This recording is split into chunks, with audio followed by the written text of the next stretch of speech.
Should you buy the new iPhone 15, Apple Watch Ultra Series 9, Apple Watch Ultra 2, or AirPods? Well, the iPhone brought a lot of big changes this year. Everything else, not so much.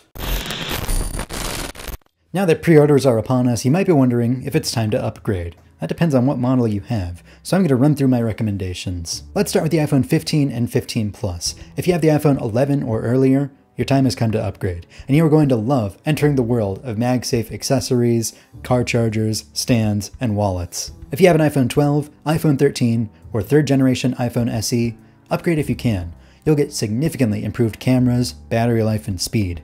Some new features will be the USB-C connector that can charge AirPods and Apple Watch, precision finding, and emergency satellite communication. Now, unfortunately, if you have the iPhone 12 or 13 mini, the mini size is no longer an option, so you'll have to pick between the standard size or the 15 Plus. If you just got the iPhone 14 last year, hold off on upgrading unless you really want the dynamic island, USB-C, and 48 megapixel camera. There's not that much improved year over year. Now let's move on to iPhone 15 Pro and 15 Pro Max. If you have an iPhone 11 Pro or earlier, you will love the upgrade.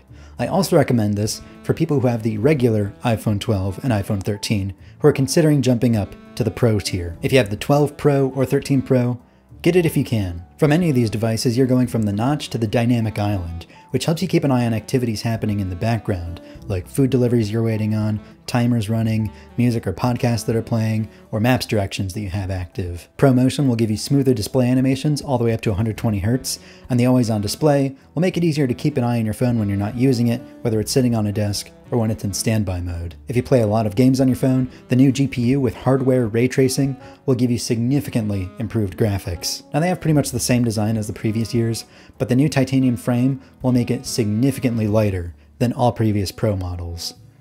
Now, that does mean that your color options are basically 4 shades of gray, but at least it'll feel nicer in the hand. Now, if you already have the iPhone 14 Pro, then you already have the dynamic island, the always-on display, ProMotion, and most of the same features on the 48 megapixel camera.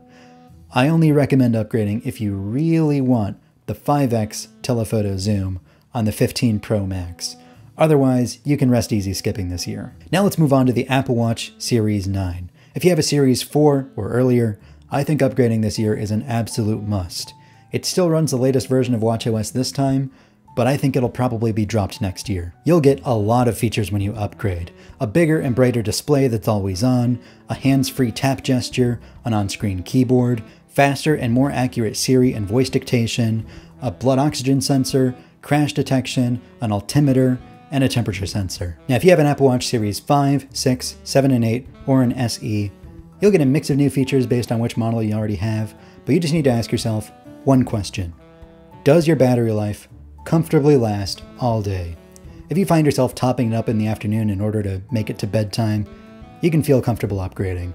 Otherwise, you might as well wait a year. Now, the Apple Watch Ultra 2. If you have one of the regular Apple Watch models, switching to the Ultra 2 gets you a significant boost in battery life, screen size and brightness, GPS accuracy, durability, and speed, even if you have one of the newer models like the Series 6 or 7. Now, if you already bought last year's Apple Watch Ultra, I don't think there's that much here for you. You get the display that gets brighter in the sun and dimmer in a dark room, the new tap gesture, and the on-device Siri, but I don't think those upgrades are worth a whole new watch. Finally, AirPods Pro 2 have been updated with a new USB-C charging case. Unfortunately, if you already have AirPods Pro 2 with the Lightning case, you can't just buy the new case. You have to buy a whole new set for $249, and that makes it hard for me to recommend.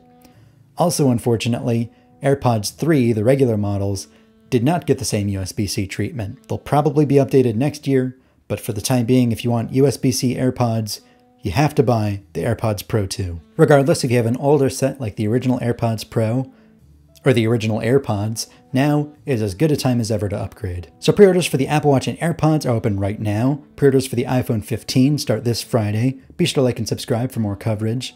I'm D. Griffin Jones with Cult of Mac.